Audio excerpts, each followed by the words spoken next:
Emilio, abrimos también la página del repaso de la actualidad y hace un par de semanas estábamos haciendo un episodio de la relación de la política y el fútbol claro, nosotros nos declaramos claramente futboleros. Entonces, cada vez que salta algo que puede relacionar Bruselas o la Unión Europea con el fútbol, allá que nos tiramos.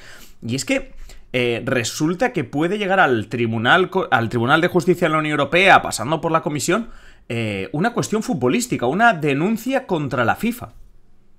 Sí, el tema es bien simple y además tú y yo en concreto, que seguimos el fútbol todas las semanas, bueno, ahora me dirás, pero yo creo que es incluso hasta entendible. La denuncia lo que recoge es básicamente una denuncia, valga la redundancia, de las grandes ligas contra la FIFA por la sobrecarga del calendario. Claro, esto dicho así no tiene ningún pilar legal, vamos a decir. ¿Cómo lo han hecho? Señalando el monopolio que tiene la FIFA sobre la gestión del calendario. Es verdad que el pique con la FIFA viene ya de hace tiempo, con el tema de la Superliga y demás, porque yo creo que cualquier futbolero se puede dar cuenta de que el calendario ahora mismo está cargado no solo por los calendarios de las ligas nacionales, sino por el nuevo formato de la Champions. Es decir, tampoco tenemos muy claro si fue antes el huevo o la gallina, pero lo que sí que parece bastante evidente es que los calendarios de las ligas nacionales se aprietan más porque el nuevo formato de la Champions obliga a ello. Es decir, a nivel Champions se juegan más partidos que con el formato anterior. La gente evidentemente se acordará, grupos de 4 equipos, cruces entre ellos a ida y vuelta, es decir, dos Sí, veces antes eran con 6 cada... partidos, antes jugabas 6 partidos y ahora juegas 8. Eso es, ahora juegas 8, efectivamente. Y ahora juegas 8 de primeras. Después digamos que se te añaden rondas entre medias para llegar vamos a decir, a la fase final.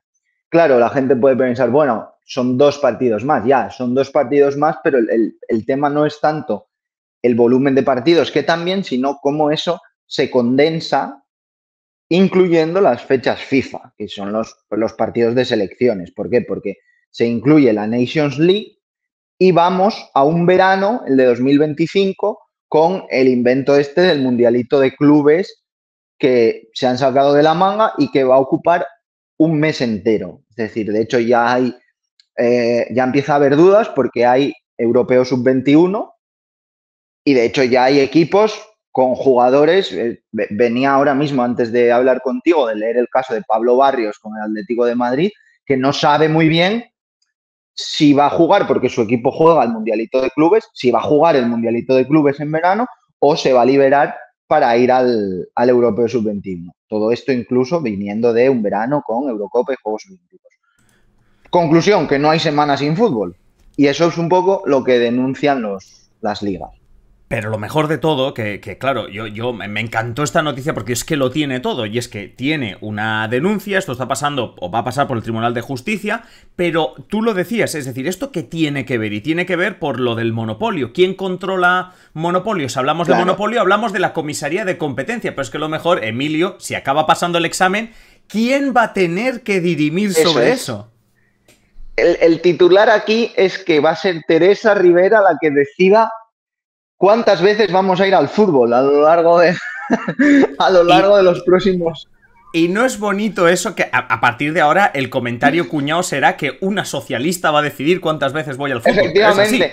así. ¿Sabes qué pasa esto? Mira, esto además viene bien en el sentido de que incluso los más neófitos en el tema, ¿no? Bueno, cuando hablamos de competencia, pensamos automáticamente en las grandes tecnológicas. Es decir, Meta, Amazon, etcétera. No, no. O sea, el mercado único europeo también incluye lo que haga la FIFA respecto a las ligas europeas. Ojo, a las ligas europeas. Se queda fuera, que esto parece banal, pero no lo es, se queda fuera la Premier. Es decir, Reino Es Unido no es maravilloso. un Esto, país. esto es maravilloso. Que además hablamos, para los que no les gusta el fútbol, de la mejor liga. O sea, se queda fuera Sí, de la mejor liga. a efectos prácticos, sin duda. Bueno, esto habrá gente que nos lo debata, Bueno, oye, pero tú mira y que en yo, redes nos pongan a parir. efectivamente.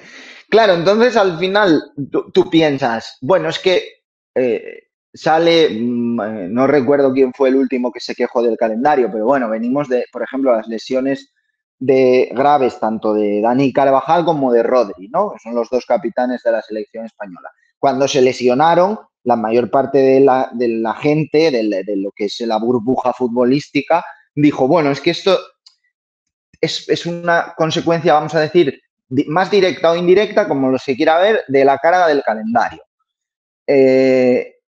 Claro, el tema es que de esa queja deriva un caso judicial por una organización que está ejerciendo un monopolio dentro del mercado único de la Unión Europea, con lo cual es un tema de competencia. Es decir, trasciende de lo deportivo.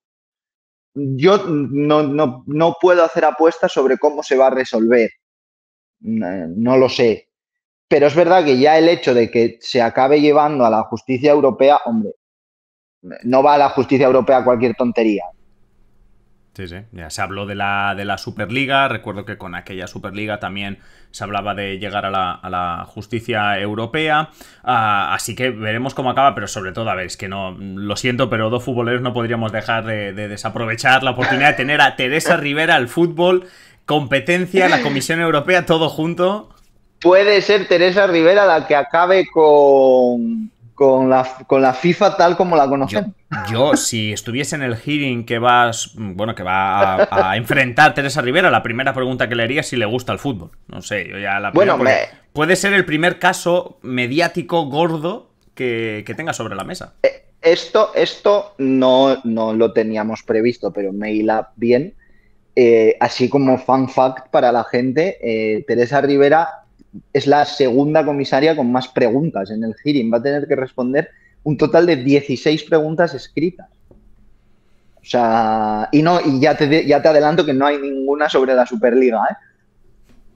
Pero bueno, que no se infravalore el poder que va a tener en la próxima Comisión Europea. No, a ver, yo creo que el hecho de que sea de las que más preguntas tiene, en principio habla también de la importancia Sí, que va sí. a tener su cargo, porque si no, y además hablabas. Y también ocupa muchas como comisiones del Parlamento Europeo, es decir, que involucra sus Sí, competencias, 8. nunca mejor dicho, 8, o Eso sea, es. imaginemos. Evidentemente os hablaremos de ello y os mantendremos informados, pero oye, Emilio, para que no se nos enfaden los no futboleros, hay más temas esta semana. Vamos a retomar uno que era ese, bueno, que nos comentabas cuando Víctor Orbán la semana pasada exponía sus prioridades, hablaba incluso de centros de detención para migrantes, nos comentabas también cómo Giorgia Meloni en Italia ya había planteado esta cuestión con Albania, centrando fuera de la Unión Europea unos centros de detención, aunque por lo que tú decías, Giorgia Meloni no los llamaba así. Pero lo que sabemos de estos últimos días es que Ursula von der Leyen, presidenta de la Comisión, ha dicho algo, ha mostrado su posición. Sí, la propuesta de Italia del tema de los centros de detención. En función de a quién preguntes, se les va a llamar de una manera o de otra. La realidad es que son centros de detención.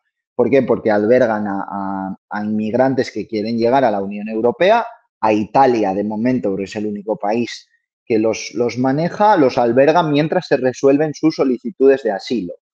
¿Vale? Hay que poner todo en su justa medida. Es decir, Italia construye en Albania el centro de detención.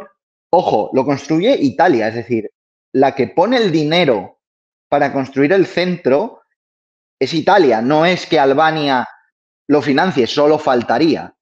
Pero bueno, pues la gente puede pensar, bueno, ¿a qué pinta aquí Albania? Bueno, Albania primero le está haciendo un favor a Giorgia Meloni por cuestiones de ver luego cómo van las negociaciones de adhesión. El tema es que en el centro que se construye en Albania, que se ha construido en Albania, que por cierto hay un reportaje de Irene Savio en el periódico desde el centro, es decir, ha ido al centro de detención a contar cómo funciona. Básicamente es un campo de refugiados, ¿vale? O sea, le podemos poner los eufemismos que queramos.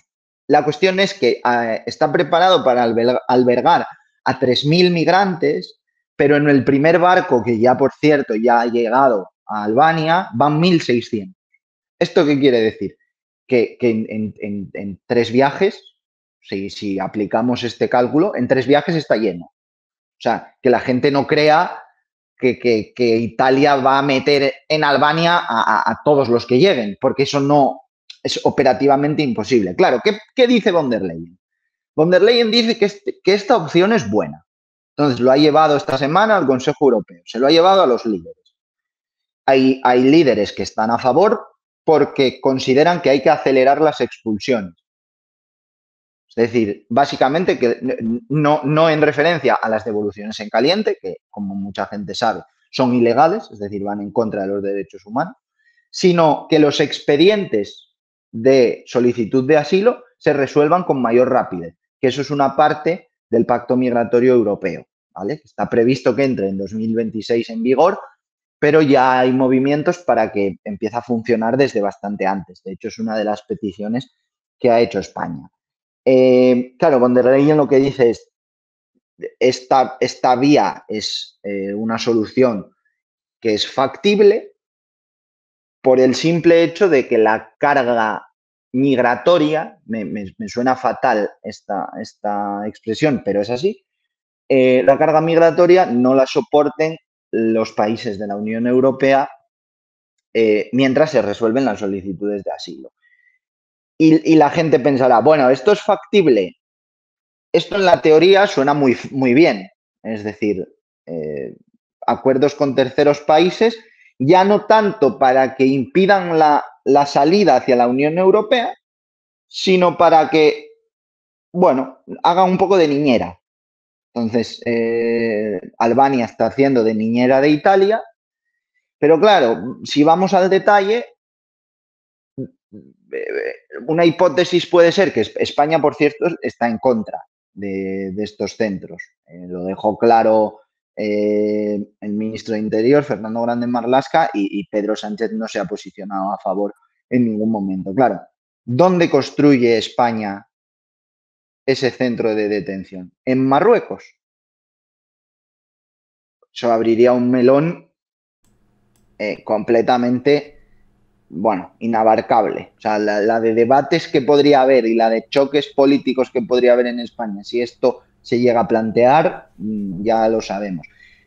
Italia no lo tiene difícil en el sentido de que en el lado balcánico hay varios países con interés para tener buena relación con un país fundador de la Unión Europea. Aquí, tonto el último. De hecho, Meloni, cuando firmó el acuerdo con Albania, lo dijo, que Albania no es miembro todavía de la Unión Europea, pero va en el buen camino.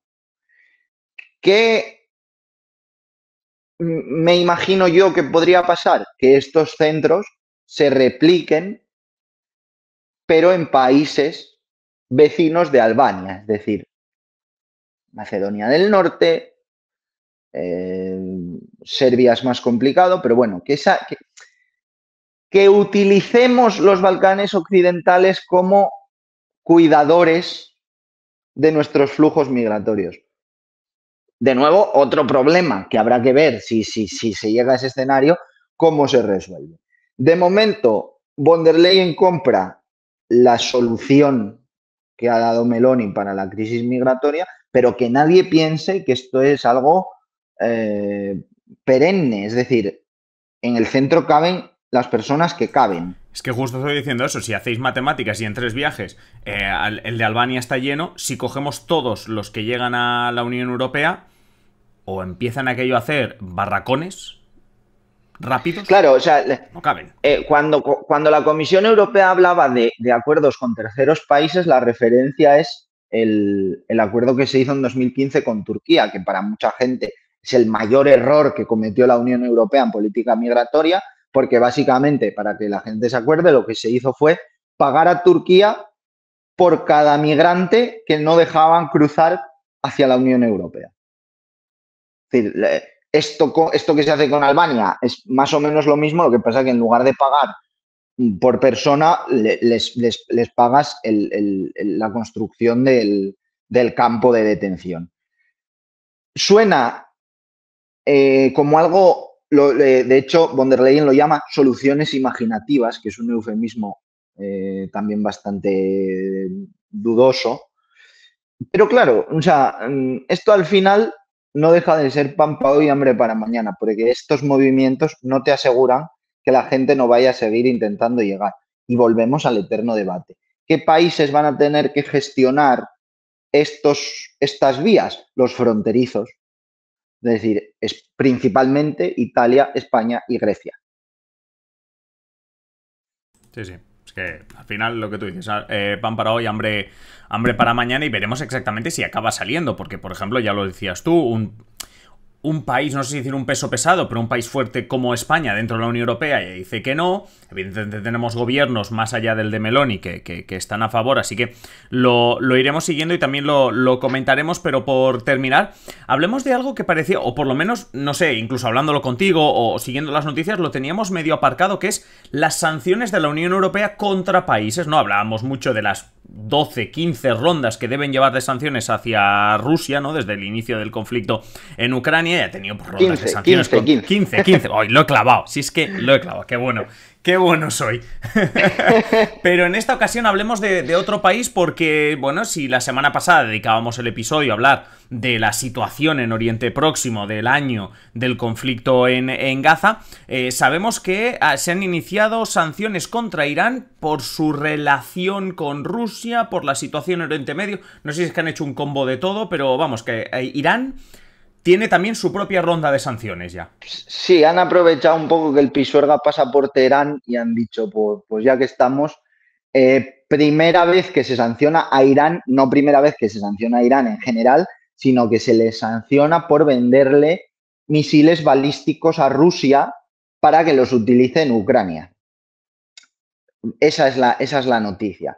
Claro, ¿qué pasa? Que esto, en realidad, si miras la foto completa, también es una manera de decir, bueno, Irán está atacando a Israel, está junto con Tel Aviv, evidentemente, siendo un actor principal en el aumento de la escalada en Oriente Próximo. Entonces la Unión Europea ha dicho, bueno, pues ya que estamos, sancionamos a Irán. Esto es un poco peligroso en el sentido de que, por ejemplo, uno de los sancionados es el ministro de Defensa iraní. Bueno, no sé hasta qué punto esto puede provocar mayores tensiones entre Irán y la Unión Europea, porque de esto sí que nos acordará mucha gente. La Unión Europea ha mediado en pocos acuerdos a lo largo de su historia, pero uno de ellos, y además importante, fue en el acuerdo nuclear entre Estados Unidos e Irán, que se tendría que renovar y llevamos varios años con el tema pues en un cajón, ¿no?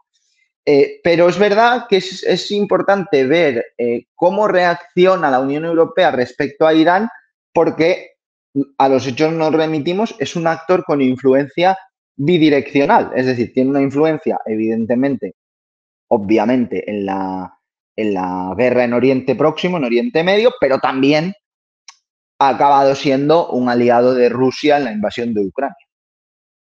Sí, o sea que, bueno, a ver, era aprovechar que el Pisuerga pasa por Teherán, pero es que lo tiene todo, porque como bien dices, sí. Su implicación en Oriente Próximo, en Oriente Medio, su implicación con Rusia en el conflicto de Ucrania le ha merecido esta primera, vamos a decirlo así, primera ronda de sanciones con respecto a esa venta de armas a Rusia. Veremos. Bueno, hombre, yo creo que a las 15, ¿no? Al récord de 15 de Rusia. Por cierto, pregunta rápida, eso es el récord, ¿no? 15, o sea, ¿no recuerdas tú ahora mismo que haya habido tantas rondas de sanciones contra nadie? No. Bueno. Es verdad que se renuevan y se van añadiendo, pero por ejemplo, mira, una novedad esta semana también fue que se utilizó por primera vez, se aprobó por primera vez un pago a Ucrania con dinero salido de los activos rusos congelados, ¿no?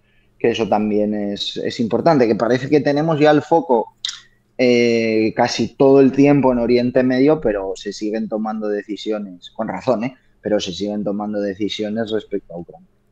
Sí, una de las cosas que pienso es que al final uno de los mayores perjudicados de lo que está pasando en Gaza, aparte de los gazatíes, es Volodymyr Zelensky. Precisamente Sí, totalmente. porque si apartas el foco de Ucrania, no lo Y él aparta también solo lo la sabe. gente. Él también lo Y sabe. él también lo sabe. Claro, sí, sí. O sea, que el primero, podemos decir que el primer interesado en la paz en Oriente Medio es Volodymyr Zelensky. No te quepa la menor duda. No te quepa la menor duda. No se lo he preguntado, pero no te quepa la menor. Emilio, como siempre, un placer. Te escuchamos la semana que viene. Muchas gracias. Gracias, Adri. Un abrazo.